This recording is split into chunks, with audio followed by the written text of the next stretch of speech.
In that inventive process, if you're that type of person, you are always open, you're always looking, what can I use? Sometimes things just come to you and all of a sudden you see something and jumps out at you. There's the idea. That's where I found a lot of inspiration has come, a lot of idea has just come from that intuition when you least expect it. You've been under pressure, you've got to come up with it, you've got to come up. And then all of a sudden it just goes. You know, we're always coming up with new ideas, how to improve it. This is our version 1. We're already working on version 2. Creating a new product takes a long time and a lot of hard work. We're going to look at the design and production paths of 2 different products. We'll see how they were dreamt up, what problems they were designed to solve, the research, development and troubleshooting processes their creators went through, and how the products were tested. We'll also examine how successful the products are at fulfilling their intended purpose. After all, not everything goes according to plan.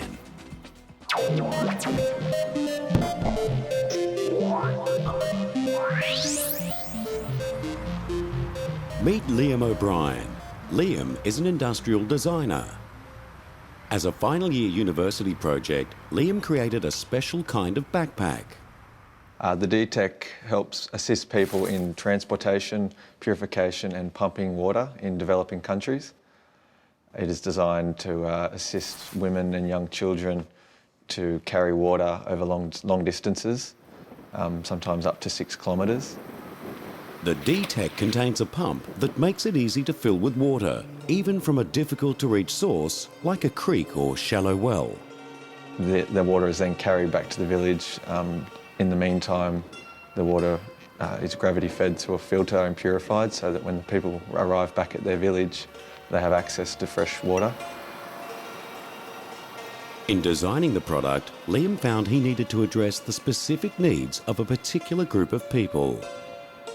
Because Cambodian women are some of the shortest women on earth, I found that designing for this in this context meant that the whole frame of the backpack had to be quite compact, but at the same time I wanted to assist people to carry a large amount of water.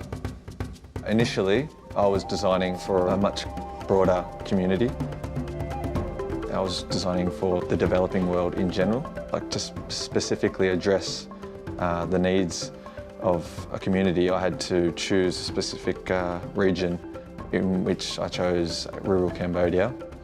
And this enabled me to research these people, their physiological characteristics, their cultural habits, their cultural needs, the geography.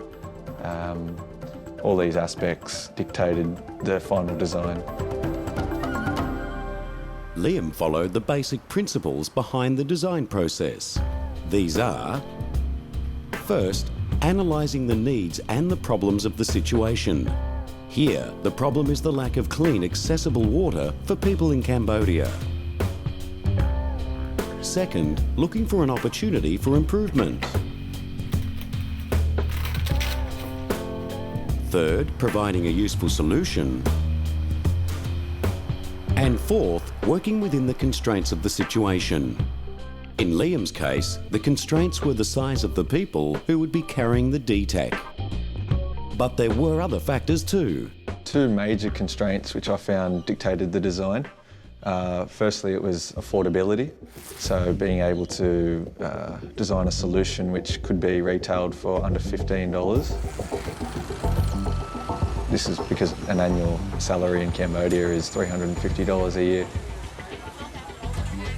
And the second most important constraint was durability, and designing the product to last a long period of time.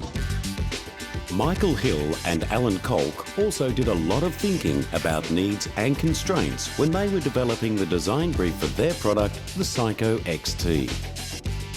The Psycho XT is a swing. It's a 3-dimensional swing. So a conventional swing will swing backwards and forwards in one direction.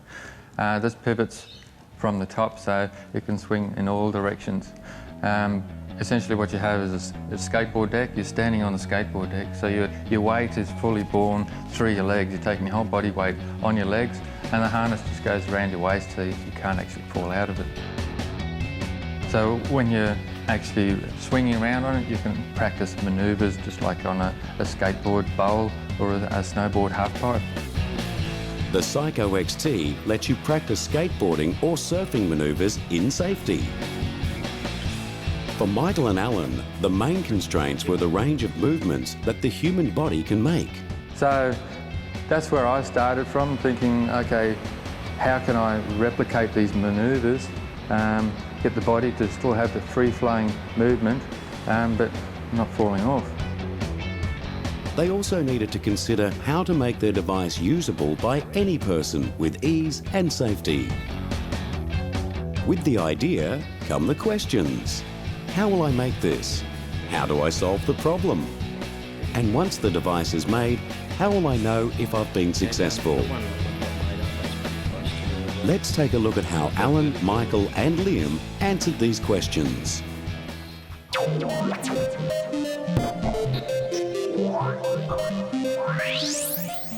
Before starting production on something new, it's a good idea to do some research first. First, you need to check whether someone has already come up with a similar idea.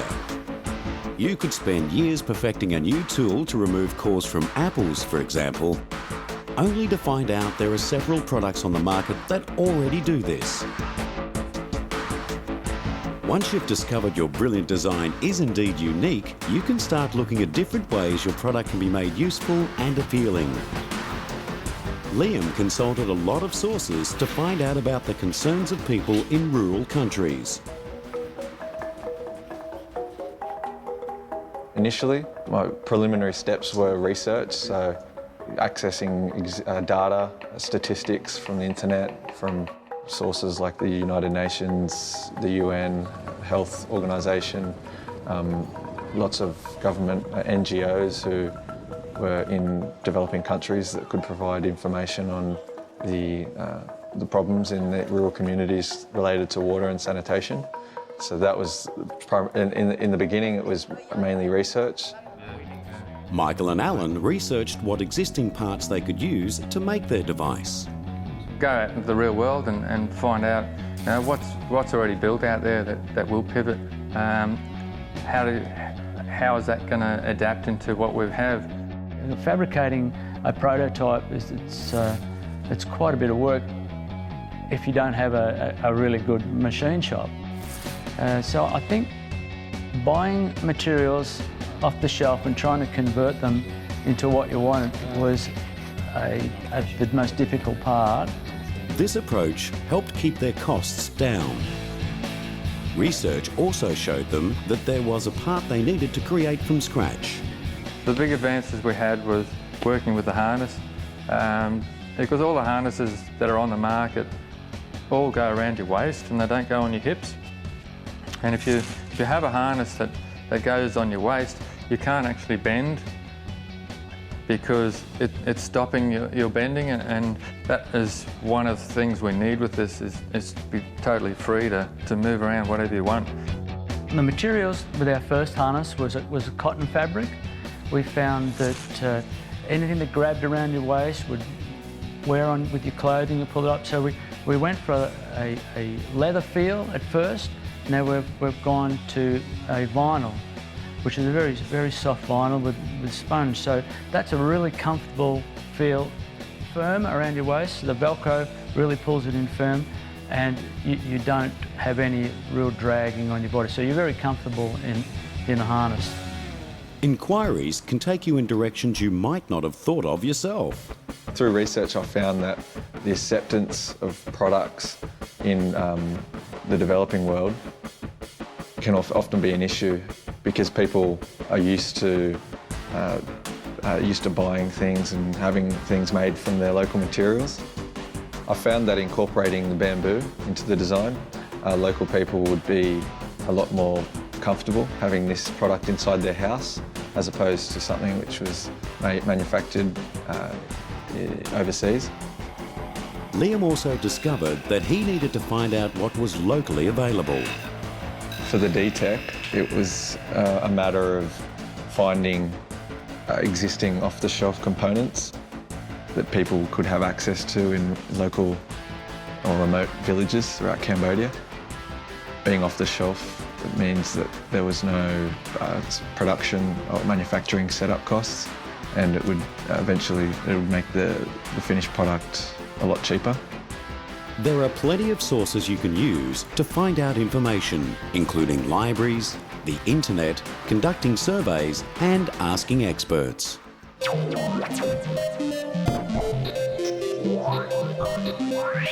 Michael first came to me with the idea of practicing surfing and skateboarding manoeuvres in a safe environment. And he had thought of the idea of different pivotal movements, and he brought this contraption. It was a bicycle wheel with a couple of ropes and another ropes hanging down the bottom with a board, like a type skateboard. And he showed me the movements and he said, I've got this idea, I'd like you to help me bring it to fruition. Developing inspiration into something tangible can be tricky and take a long time. Brainstorming is a vital part of the design process. At the early stages, get a large piece of paper or a whiteboard and write or draw every idea you can think of. It doesn't matter how absurd it seems at first, some of the best breakthroughs have come from ideas that were laughed at to start with. Every part of it had a brainstorming session over it, really, until we came up with the combination that we've got. Then comes the critical analysis. Look at all the ideas and doodles you've got in front of you and think seriously about which of them could be useful. Don't be too quick to discount some of the more way-out concepts. And remember, it's always useful to have someone else look at your work. Anything that was really difficult, we would go maybe to an engineer or a fabricator, and they would help us out. You can discount little improvements that somebody could suggest that could change your whole your process. So it's very important to keep an open mind, to listen to everyone's perspective and just move forward. Once he got the concept a little clearer, Liam benefited from building a prototype or an example model.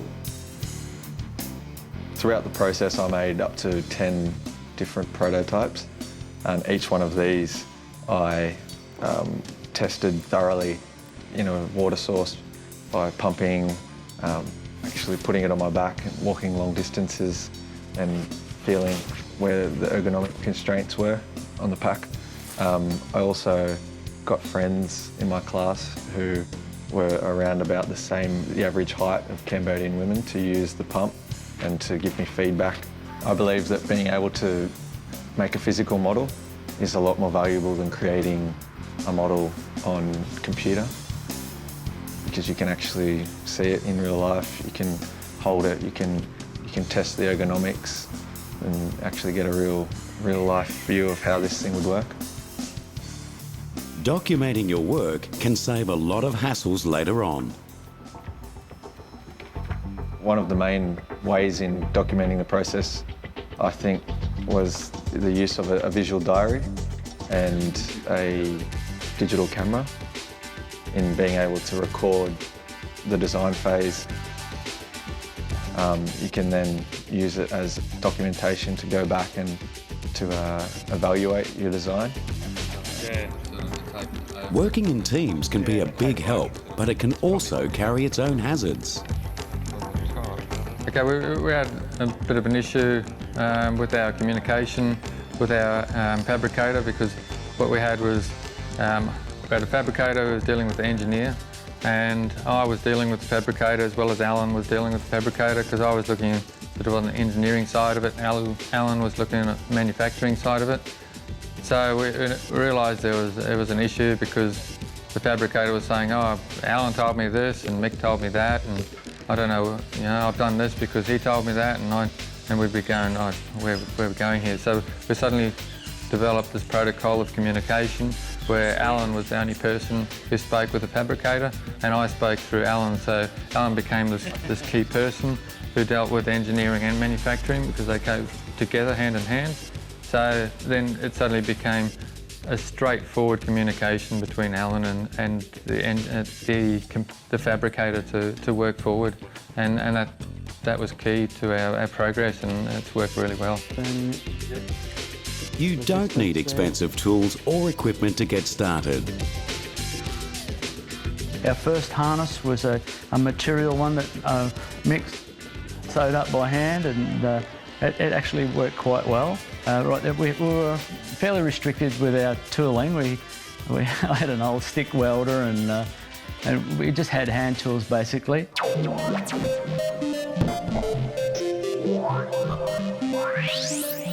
One of the most time-consuming aspects of creating a new product is building and problem-solving.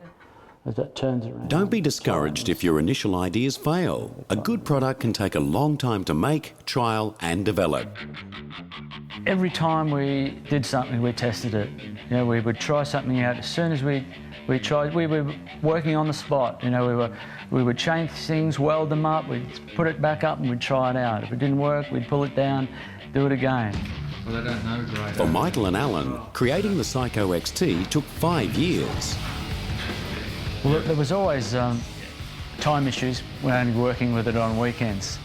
So you'd be trying to get as much done as you possibly could and fit it in with all your other work and life that's going on at the same time.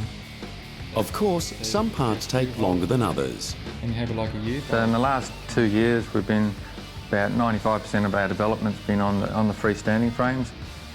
So the actual board, from the board and the ring that it's pivoted off, that hasn't really changed much since day one. You know, we had that fairly sorted straight up. The big advances we had was working with the harness.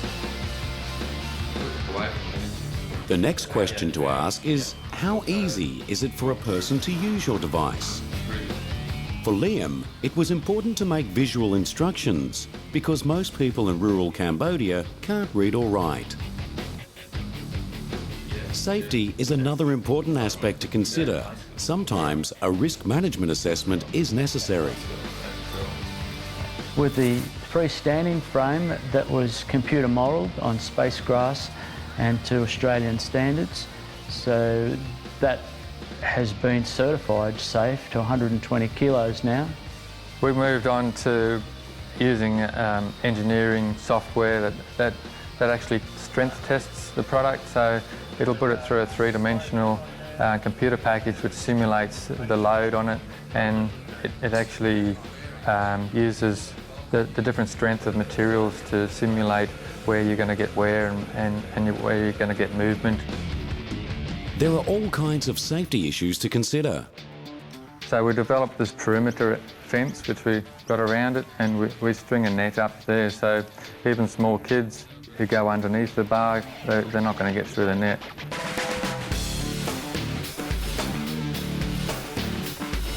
It's also important to consider the environmental impact of the materials. The D-Tech is made of renewable materials and can be repaired without being sent overseas. If it were to be punctured or if it were to break, that local people could maintain this, and they could patch the bladder, they could put a new seal on the pump. Unit in from spinning. Michael and Alan used steel for the majority of their work, which can be recycled, so their numerous prototypes didn't just end up in the bin. Resources such as time, cost materials and access to equipment need to be considered. Basically, most of what this thing is made of is things that were already in the market, so we're trying to keep our costs down that way. If you go out into the real world and find out what's already built out there that will pivot, how is that going to adapt into what we have? However, saving money meant they needed to work harder to get their prototypes working. I think the biggest problems came with the early designs, with actually getting things to the right shape. We'd come up with a design and putting it together into a part that would work. Fabricating a prototype, it's quite a bit of work if you don't have a really good machine shop. So I think Buying materials off the shelf and trying to convert them into what you wanted was the most difficult part. Once the final product is ready, market research can be used to find out who is likely to purchase the product. Once we had the prototype up and running, we recognised that it was quite a big workout, so we had an exercise physiologist. We invited him to come along and have a look at what sort of benefits there might be in the fitness industry. He jumped on it and just went psycho, and he was just going, wow, this is just amazing. He says, I'm working my proprioceptors, my core, my legs, I'm fully loaded. There's no point where I can just have a rest if I just want to have an easy workout. It's just an intense workout. And we were just going, oh wow, you know, we were right. This is amazing. The physiologist helped Alan and Michael develop a range of fitness regimes. The Psycho XT is now being targeted at gymnasiums, a different set of users to the surfies they initially intended. Of course, that means their marketing had to change. One of our first environments that we created was the black room with the fluoro lights, and it was a real party atmosphere, and it was a lot of fun. We had a ball, and then we realised with it coming into the exercise area that we had to approach people differently, because the people in the gyms and that were very conservative, and they possibly didn't want to really go psycho. They were a little bit inhibited in getting on and riding it, and we found that everyone was different. Everyone had a different approach to it.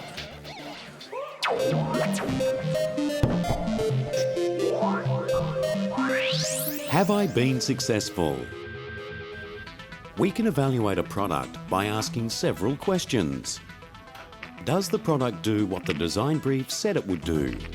Is it functional and useful? Is it easy to use? We've got it to a product now that's quite light, easily to put up. One person can put it up in half an hour, so we're pretty happy with that. How about the ergonomics? Would it strain your body? Could someone figure out how it works pretty quickly? How does it look? You might think that's a silly question. If a product is useful, then who cares what it looks like? But studies have shown that people find beautiful things easier to use. Aesthetics are more important than you might imagine. And how do you test all of that? First of all, you can use a self-evaluation. Liam tested the D-Tech by using it himself and asking people of the right height and body shape to test it as well. He worked hard to make the D-Tech useful, easy and intuitive. It can be difficult to get proper perspective when you've been working on the same problem for a long time. We had the trip to the States where we had to come up with a professional looking prototype to take over there, and which we believe we did. Looking back on it now, we were kind of a little bit away from actually having the professional prototype. It was good, but we learnt so much from that trip also, and coming back we were able to put together even something better. One of the important aims of the Psycho XT was to be usable by any person. A good way to get a lot of feedback is to hold group evaluations. Michael and Alan took their product to surfing contests and public events to find out how usable the Psycho XT is. We had a few hundred people through it, which was a really big test for us. It was a test for different people trying it out, different sizes, different ages, male and female, and it also tested how quickly people learnt how to use it, which was a great learning experience, and we came out of it really positively. They also tested the device under different conditions. Yeah, introducing friends and family and surfers and people in different walks of life, we got a lot of different opinions. We've had, as I said before, we've had great response. Everyone that's ridden it just loves it. It took a long time, but everyone's happy, it seems. You have a design brief, and then where you find yourself at the end of the design process is often a little bit different to what you've intended in the brief. And this isn't a bad thing. I think that given that there's so many different creative outlets through the design process, it's often a good thing that you are discovering different elements to the design that you've set, rather than those just set in the brief.